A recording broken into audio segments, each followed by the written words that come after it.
12 বছরের ক্যান্সার আক্রান্ত মেয়েটিকে ডাক্তার জিজ্ঞেস করলেন, বড় হয়ে কি হতে চাও মা? মেয়েটি হেসে বলল, শুধু বড় হওয়া পর্যন্ত বাঁচতে চাই। যার হাত নেই সে ভাবে, যদি আমার দুটো হাত থাকতো।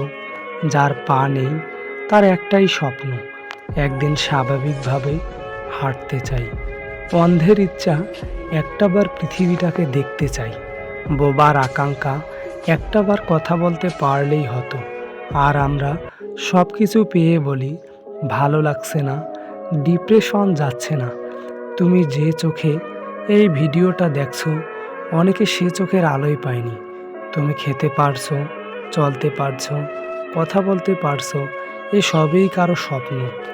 জীবনে যা নেই শুধু সেটাই দেখলে কখনো সুখী হতে পারবে না। একবার ভাবো, তোমার যেটা আছে অনেকের সেটা কল্পনারও বাইরে। কৃতজ্ঞ হও, কারণ তুমি এখনো বেঁচে আছো।